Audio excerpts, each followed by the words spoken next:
What is happening? J Gaming Dude here, and Ubisoft has lied to us. XDefiant is now shutting down and is unfortunately another cause for alarm for Ubisoft, as if it wasn't already bad enough with all of the bad press that they're getting and all of the negative headlines that are following, especially when we're talking about things like their games not selling particularly well, going from a very weak 2023 into an even weaker 2024 where games are just failing to really be able to hit projections. The fact that it was expected Star Wars Outlaws and Assassin's Creed Shadows were actually going to do well this year, and then unfortunately Assassin's Creed Shadows got pushed to next year, so it's now releasing in 2025 as opposed to 2024.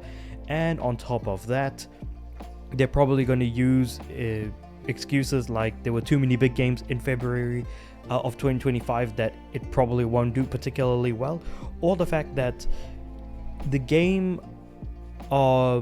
Star Wars Outlaws only sold 1 million copies. So let's talk about XDefiant shutting down. Now, before I get into the details, just wanted to say, hey, if you like my videos, please like the video, subscribe to the channel, and comment below. Doing all of that really does help my videos get into the algorithm. But let's jump into the actual video, or rather the actual content itself. So, 2 months ago, 18th of September, PC Gamer reported that the XDefiant boss rejected claims that the Ubisoft shooter is struggling to find players, saying that the game is absolutely not dying. Now, the reason for this is that what happened was Ubisoft was actually giving out currency, in-game currency, up to $9 worth, I want to say, in order just to try and get people to play. So if you played the game, you got enough currency that was worth $9 worth. However, it's worth mentioning that there was only one other time Ubisoft actually did this, and it was with the free-to-play shooter Hyperscape. I think it was Battle Royale, I can't quite remember, but Hyperscape came and went, and if you don't know about it, I don't blame you. It's a Ubisoft Battle Royale. That's all I can really call it at this point. So, with all of that being said, however, for XDefiant to do something fairly similar made people worry, is it going to go the way of Hyperscape? And sure enough, we now know the answer to that question. Hell, I even talked about Ubisoft free-to-play shooter in trouble, ? Which I made on the 20th. Oh, I'm pretty sure I've recorded the video earlier, but it was published on the 22nd of September. So yeah, we now know for a fact that XDefiant is for sure shutting down. So as recently as October, XDefiant director Mark Rubin claimed that circulating rumors were false, which I just covered off, and XDefiant was not shutting down. In fact, they were looking ahead to year 2 content. Whether that was true at the time or not, it's not true now. XDefiant is in fact being killed off and will close for good this upcoming summer, Rubin confirmed today. Here's part of his statement.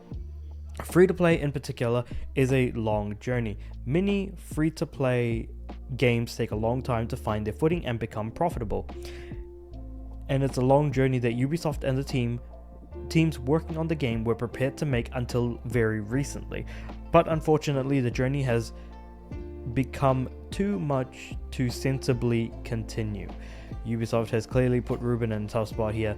Yeah, clearly, because he was just saying, not even 2 to 3 months ago, 2.5 months ago, let's say, that the game is still thriving and still, growing, and that there's still a good amount of players that are playing. However, it's worth mentioning that they're trying to, compare themselves to Call of Duty, and the problem is that that's a very unfavorable comparison because Call of Duty is the biggest thing ever.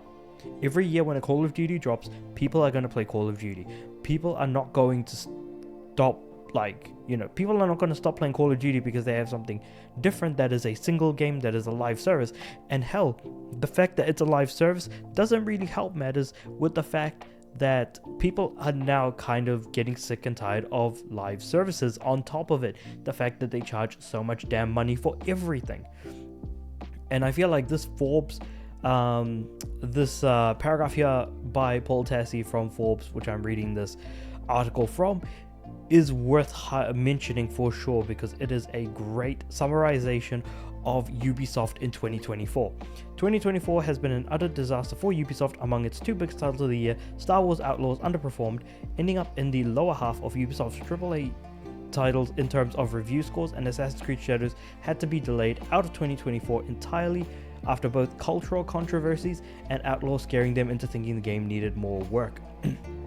Whether or not that work is going to be worth it is a matter of time, but Ubisoft is still launching NFT games in 2024. It is still claimed that Beyond Good and Evil 2, teased in 2017, is still somehow in the works. Jesus Christ, it's been in development since 2008, all things considered. Its stock price has plummeted, and there have been reported talks about taking the company private due to how badly things are going. The list goes on, and XDefiant's closure is icing at this point. Terrible tasting icing, and it probably tastes like wasabi and bird poop. With all that being said, however, let me know what you guys think about all of this in the comments below. Like the video, like this, subscribe to the channel. I'm aiming for 500 subs by the end of next year, and with all that being said, I do upload every day, so I'll see you guys tomorrow.